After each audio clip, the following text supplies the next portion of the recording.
केवल श्वास लेती थीं, वो भी धीरे धीरे छोड़कर नासिका के एक छिद्र से माता श्वास लेती और उसी छिद्र से छोड़ देती।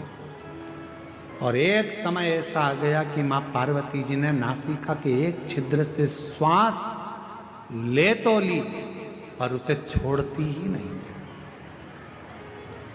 उसे छोड़ती नहीं। बहुत प्रयास किया, छूट नहीं।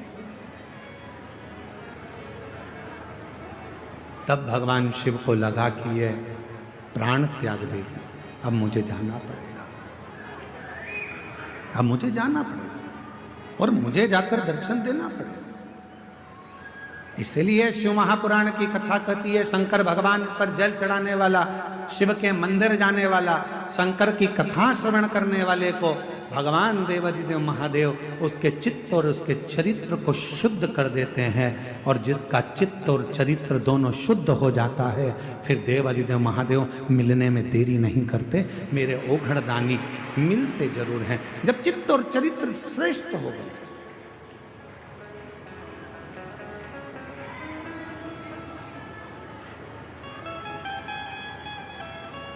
हम आपसे एक बात पूछे, जरा उत्तर दीजिएगा। आप में से कितनी माताएं जो अपने बेटे से कहती है बेटा मोबाइल देख ले? कोई बोलता है अपने बच्चे से कि मोबाइल देखो? बच्चा अपने आप मोबाइल उठाता है, देखना चालू कर देता है। आप में से कोई माता ऐसी है जो अपने बच्चे से बोलती है बेटा पान की दुकान पे जाके खड़ा हो जा? कोई माँ अपने बच्चे को नहीं कहती कि पान की दुकान पर खड़े हो जा। कोई माँ अपने बच्चे से कहती है कि तू मदिरा की दुकान चले जा। कोई माँ अपने बच्चे को मदिरा की दुकान नहीं भेजती। कोई माँ अपने बच्चे से कहती है कि तू पढ़ाई मत कर। कोई माँ अपने बच्चे से ये नहीं कहती कि तू पढ़ाई मत कर। कोई माँ ये नहीं कहती अपने बच्चे से कि तू अपने दोस्त के साथ खेलने जा। कभी माँ नहीं कहती। माँ नहीं कहती, उसके बाद भी बच्चा अपने दोस्त के साथ खेलने जाता है। माँ नहीं कहती तो भी बच्चा मोबाइल चलाता है। माँ नहीं कहती, उसके बाद भी बच्चा गलत दुकान पर जाकर खड़ा हो जाता है। माँ नहीं कहती तो भी बच्चा गलत संगत में पड़ जाता है। तो फिर विचार करिए, तुमने नहीं कहा, उसके बाद भी गलत जगह पर ये बच्चा क्यों जा रहा? ये बच्चा गलत क्यों कर रहा?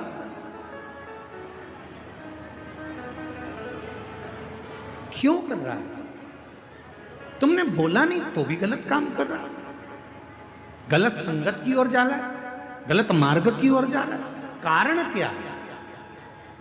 मतलब आपके घर के संस्कार उस बच्चे पर प्रभाव नहीं दे पा रहे हैं। आपके घर के संस्कार उस बच्चे को कम पड़ रहे हैं, इसलिए दूसरे की विसंगति उस बच्चे को बर्बाद करने में लग गई है। दूसरे की विसंगति आपने नहीं बोला। बिना बोले बच्चा मोबाइल चला रहा है, बिना बोले बच्चा दोस्तों के साथ घूम रहा है, बिना बोले बच्चा रात को 10-10, 11-11 बजे तक आ रहा है, बिना बोले बच्चा मदिरा पान कर रहा है, बिना बोले बच्चा तंबाकू खा रहा है। खुशी तब मनाना जब बिना बोले तुम्हारा बच्चा एक लोटा जल भरकर शंकर के मंदिर जाना चालू कर दे, तब समझना कि हमारे संस्कार पोषित हुए।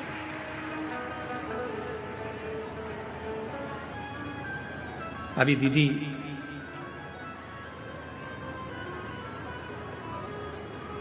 अयोध्या से पधारी दीदी गौरांगी जी कह रही थी अपने संबोधन में कि मेरे भी माता पिता हैं और मैं भी एक माता पिता की बेटी हूं।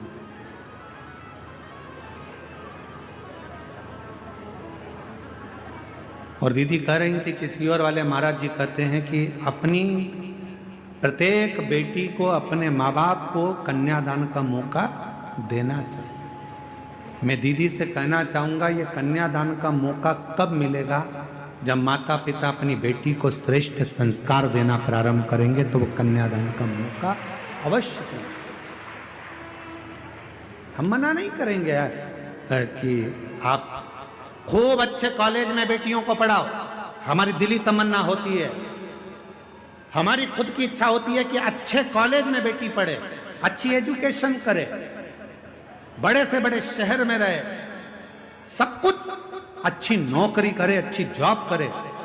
पर मेरा बेटियों से निवेदन है, इस संसार सागर में बहुत लोग मिलेंगे, पर तुम्हारे माता पिता जैसा दुनिया में कोई नहीं मिलेगा जो तेरे लिए हमेशा हित ही चाहते हैं, अहित नहीं। सब मिलेंगे, कोई अपना फायदा। अभी जैसे वो बहन ने लिखा, एक व्यक्ति आया कि तुम्हारी दुकान जल गई, तुम 25 लाख रुपए दे दो मेरे को, मैं तुम्हारी दुकान में माल मंगवा कर भेज दूंगा। पति तो पहले से इसमें पड़े, सो तो कहाँ करे। 25 लाख ले गया, मोबाइल बंद कर कर बैठ। ऐसे ढेर मिलेंगे जो तुम्हारा केवल उपयोग करेंगे, थोड़ा धन दिखाएंगे, थोड़ा शरीर दिखाएंगे, थोड़ा वैभव दिखाएंगे और तुम्हें गलत संगति में, विकृतियों में लेकर जाएंगे। और एक दिन जब पूर्ण तरह से तुम उसके चुंगल में आ गए, फिर वो तुम्हें बर्बाद कर कर एक दिन मार कर टुकड़े कर कर अटैची में भर कर फेंक देंगे। बहुत है।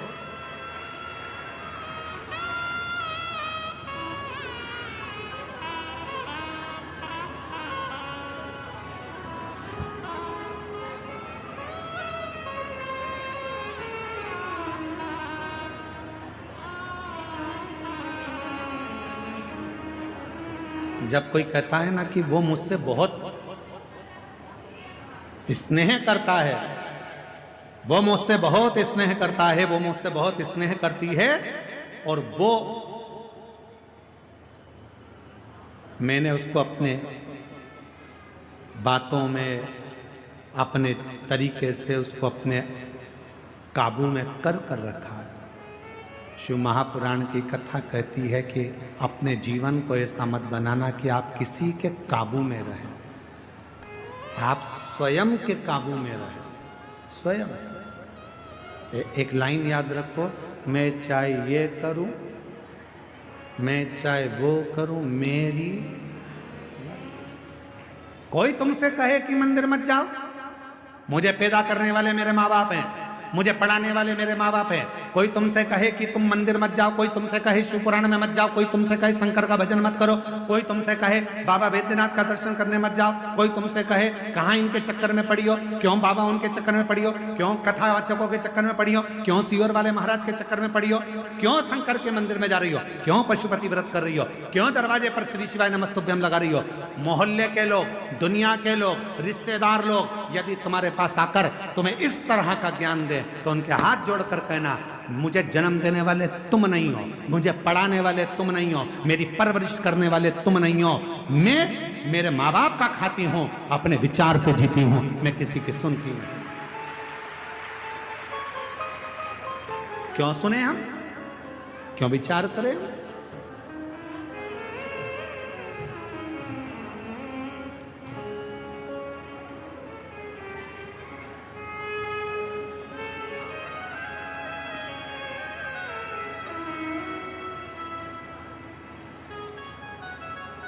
क्यों विचार करें हम इस चीज का?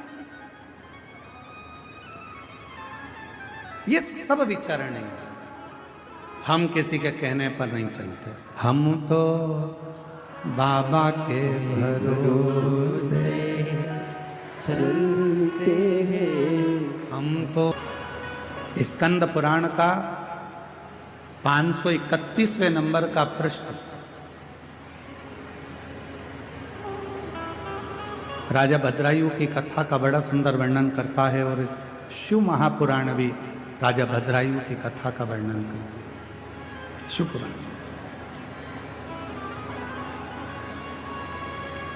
कहा,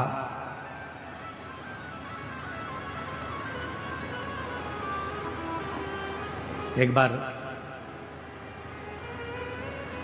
माँ जगत जननी जगदम्बा अंबा भवानी माँ पार्वती जी अपनी 2 सहेलियों के साथ जा रही थी।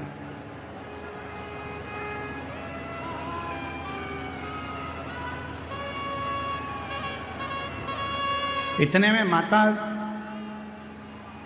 पार्वती जी ने राजा भद्रायु की पत्नी को कीर्ति मालिनी को देखा।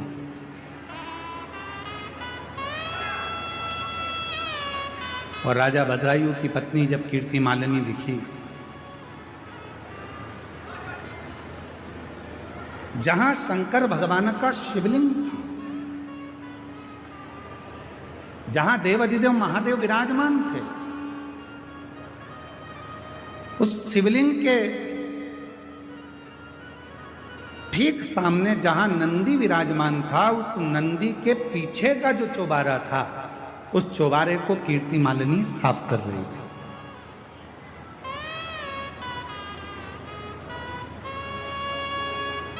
पार्वती जी की दृष्टि चली गई और मां जगत जननी जगदम्बा अम्बा भवानी ने,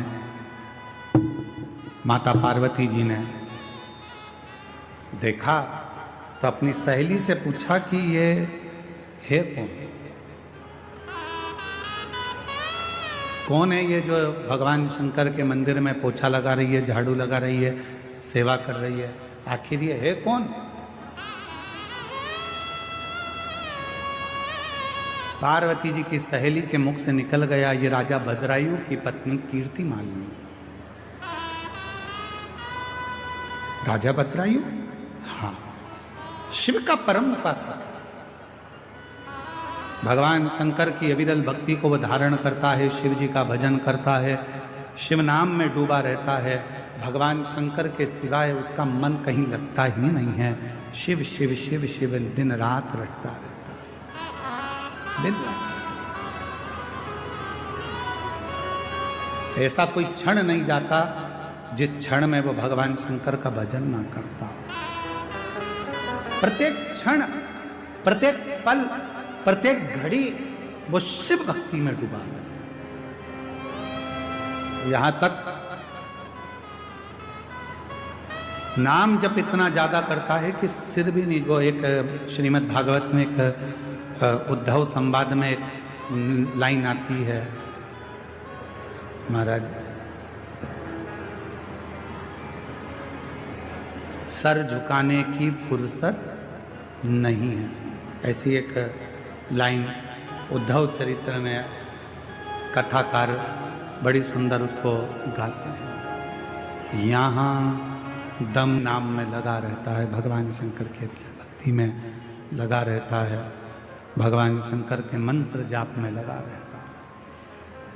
पार्वती जी ने पूछा, भद्रायु कौन? सखी ने कहा, शंकर का भक्त। और एक लाइन सखी ने और कह दी पार्वती जी से कि तुम्हारी भक्ति भद्रायु की भक्ति के आगे तो शून्य है। जो भद्रायु भक्ति करता है उसके आगे पार्वती तुम्हारी भक्ति शून्य है।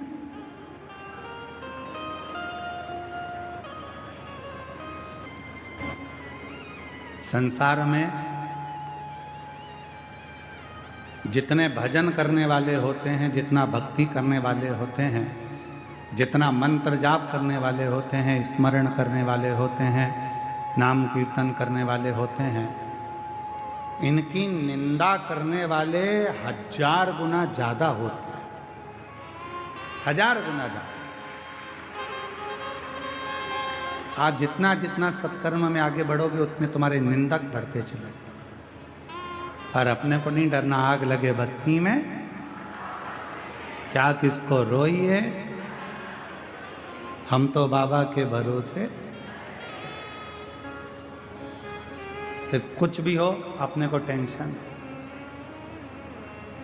अब भद्रायु भजन करने वाला, भद्रायु राजा भगवान की भक्ति करने वाला, और पार्वती जी की दृष्टि पड़ गई और पार्वती जी की सहेली ने कह दिया, तुम्हारी भक्ति राजा भद्रायु के आगे तो शून्य है, शून्य। अब जब इतनी बड़ी बात पार्वती जी को मिलेगी तो पार्वती जी का तो हृदय जल गया। पार्वती जी ने कहा, ऐसा होता है क्या? मैंने कहा शिव जी की भक्ति को धारण करा है, शंकर की भक्ति को मैंने किया है और मैंने शिव जी को प्राप्त करा है। मेरी भक्ति के आगे क्या भद्रायु की भक्ति श्रेष्ठ है? पार्वती जी अपने घर चली गई। मौन होकर आज माता पार्वती बैठ गई, चुप, कुछ नहीं बोली। श्री गणेश जी का आगमन हुआ। और गणेश जी ने पूछ लिया, माँ 3 दिन से देख रहा हूं आपको माता, आप मौन हो, कुछ बोलती नहीं, क्या बात है? गणेश जी ने जैसे ही कहा तो माता बोली कि मैंने सुना है कि भद्रायु राजा की शिव भक्ति बड़ी प्रबल है।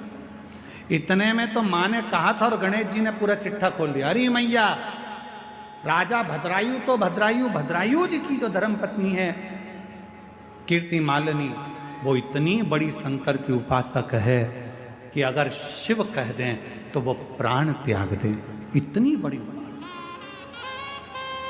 अब तो माता के मन में आया कि सहेली कह रही थी, मतलब बात सत्य हो गई। अभी भी मन स्थिर नहीं रहा। आज मन में शांति नहीं थी तो भ्रमण करने के लिए बाहर चली गई। जैसे ही बाहर गई तो 2 सहेली और मिल गई, लक्ष्मी और सरस्वती।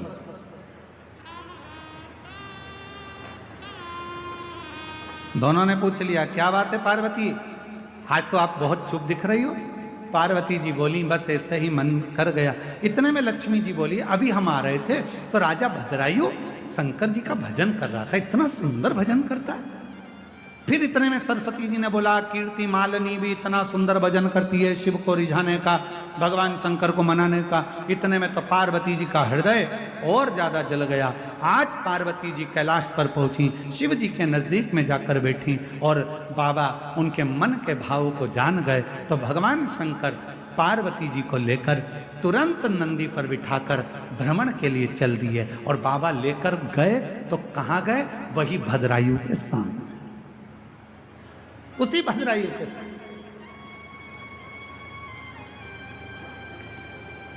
पार्वती जी ने पूछा, आप मुझे ये कहां लेकर आए? बाबा देवादिदेव महादेव ने कहा, पार्वती ये राजा भद्रायु है, बहुत उपासना करता है मेरी, इसकी धर्म पत्नी है ये कीर्ति मालिनी, मेरी बहुत आराधना करती है। पार्वती जी को हंसी आ गई और पार्वती जी हंसकर बोली, अगर आप इतनी तारीफ कर रहे हो तो एक बार परीक्षा लेना चाहती हूं। क्या मैं परीक्षा ले सकती हूं? आपको एक बात कही थी कथा में, जो शंकर का भक्त होता है, जो शिव की उपासना करने वाला होता है, जो शंकर को 1 लोटा जल चढ़ाने वाला होता है, जो शिव महापुराण की कथा को सुनने वाला होता है, उसकी परीक्षा कोई देवता नहीं ले सकता जब तक शंकर की आज्ञा ना हो जाए। शिव की आज्ञा ना हो तब तक उसकी परीक्षा कोई नहीं ले सकता। सोमवार का वो मंगलवार व्रत कर ले, शुक्रवार व्रत कर ले, गुरुवार का व्रत कर ले, रविवार का व्रत कर ले, तीज का व्रत कर ले, चतुर्थी का व्रत कर ले, दुनिया में कोई सा भी व्रत माताएं कर ले, पुरुष कर ले, शनिवार कर ले, मंगलवार कर ले, कोई भी व्रत आप कितने भी कर लो, किसी भी व्रत का फल आपको कोई देवता, जब तक शंकर भगवान कृपा नहीं करेंगे तब तक उस